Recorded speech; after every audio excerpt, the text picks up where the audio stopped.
नमस्कार, आप देख रहे हैं बीएनडी न्यूज। मैं अभिषेक दुबे। आजकल बिहार में कमाल हो रहा है। जानते हैं, आजकल डिजिटल मीडिया के पत्रकार पर एफआईआर दर्ज हो रहा है। सत्ता के पत्रकार मनीष कश्यप, प्रयास न्यूज के राकेश तिवारी, अब अयोध्या टाइम चलाने वाले रवि भट्ट पर भी एफआईआर दर्ज हो गया है। कमाल हो रहा है हमारे बिहार में कि बिहार इस तरह से बदल रहा है कि जो बोलेगा उस पर एफआईआर होगा। अभी बहुत सारे लोगों पर एफआईआर होगा जो बोलेंगे, और जो उनके पक्ष में बोलेगा, सरकार के पक्ष में, यानी जो शासन कर रहे हैं उनके पक्ष में, उन पर एफआईआर नहीं होगा। जो उनके विरोध में बोलेगा, यानी कहेगा कि तमिलनाडु में मारा जा रहा है, उन पर एफआईआर हो जाएगा। सत्ता के पत्रकार मनीष कश्यप बोल दिए कि तमिलनाडु में घटनाएं हो रही हैं, बिहारियों के साथ ये चीज हो रहा है, उन पर एफआईआर। प्रयास न्यूज के राकेश तिवारी पर एफआईआर, रवि भट्ट बोल दिए, उन पर एफआईआर। अरे कमाल हो रहा है ना। जो व्यक्ति डिजिटल मीडिया के जमाने को अच्छे कर रहा है, बिहार को बदलना चाह रहा है, और अयोध्या से आकर रवि भट्ट बिहार में रिपोर्टिंग करता है और बिहार के बारे में सोचता है, उस व्यक्ति पर एफआईआर हो गया है।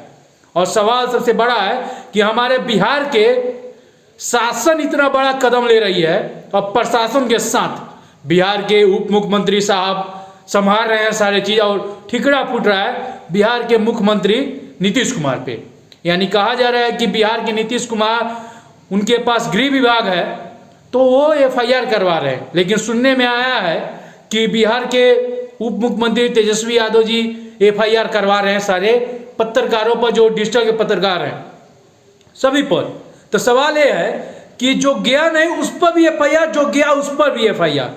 तो सवाल ये है कि बहुत लोग गए हैं, और वेद प्रकाश एक रिपोर्टर, वो भी तो गया है, उस पर एफआईआर नहीं हुआ। एक एक्सपोज मीडिया चलाते हैं, वो भी तो गया है, उन पर एफआईआर नहीं हुआ। लेकिन एफआईआर किन पर हुआ? जो सरकार के विपक्ष में बोला, बताया कि तमिलनाडु में घटना हुआ है, वो भी पहले अखबारों के थ्रू पता चला। हिंदुस्तान, अमर उजाला, बहुत सारे अखबार के थ्रू जब पता चला, 22 तारीख को हिंदुस्तान ने छपा था, अमर उजाला ने छपा था, तब जाकर डिजिटल मीडिया के पत्रकार ने इस बात को रखा। हमने भी रखा है, और बहुत सारे डिजिटल मीडिया के पत्रकार रखे हैं। इसी में डिजिटल मीडिया के 3 पत्रकार पर एफआईआर हो गया अभी तक। 3 पत्रकार पर सुनने में आ रहा है कि 90 से प्लस में जाएगा एफआईआर, 90 डिजिटल मीडिया पर पत्रकारों पर एफआईआर होगा। लेकिन अभी 3 पत्रकार, जिसमें मनीष कश्यप है, रवि भट्ट है और राकेश तिवारी है। मनीष कश्यप सस्तर के पत्रकार हैं, रवि भट्ट अयोध्या टाइम चलाते हैं, और प्रयास न्यूज के राकेश तिवारी हैं। इन लोगों पर एफआईआर हो गया है। कमाल हो रहा है आप लोग की सरकार में। बिहार के उप मुख्यमंत्री तेजस्वी यादव जी, आप कहते हैं कि युवा के नेता हैं, ये युवा के आप नेता हैं कि युवा जब आगे बढ़ना चाह रहा है, आप उसे जेल के सलाखें देखना चाह रहे हैं, जेल में भेजना चाह रहे हैं। तो ये आप युवा के नेता हैं, और इस प्रकार से आप युवा के नेता बनना चाह रहे हैं।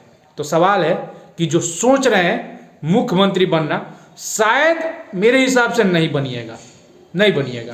क्योंकि जिस प्रकार से आप एफआईआर कर रहे हैं, राकेश तिवारी, मनीष कश्यप, रवि भट्ट, इन तीनों लोग पर एफआईआर जो किया गया है, लेकिन आप उस मीडिया के बारे में एफआईआर नहीं किए जो मीडिया आपके पक्ष में बोला, लेकिन तमिलनाडु में जाकर उस पर एफआईआर नहीं हुआ। लेकिन जो व्यक्ति आपके विपक्ष में बोला, उस पर एफआईआर हो गया। कह रहे हैं कि गृह मंत्री नीतीश कुमार के पास वो एफआईआर कर रहे हैं। नीतीश कुमार पर मैंने खुद 200 से 300 वीडियो बनाए होंगे, नल जल से लेकर स्कूल से लेकर बहुत चीज। कहाँ एफआईआर हो गया किसी पर? मनीष कश्यप हजारों वीडियो बनाए होंगे, कहाँ एफआईआर हो गया? लेकिन आपने एफआईआर कर दिया इस चीज़ों को। कमाल है। रवि भट्ट भी बनाए होंगे आपके ऊपर कितना वीडियो, लेकिन एफआईआर नहीं किए। लेकिन आप तेजस्वी यादव जी एफआईआर कर दिए। ऐसे बदल रहे हैं आप बिहार, इस प्रकार से बदल रहे हैं कि डिजिटल मीडिया के पत्रकारों पर आप एफआईआर कर रहे हैं, तो नहीं होगा।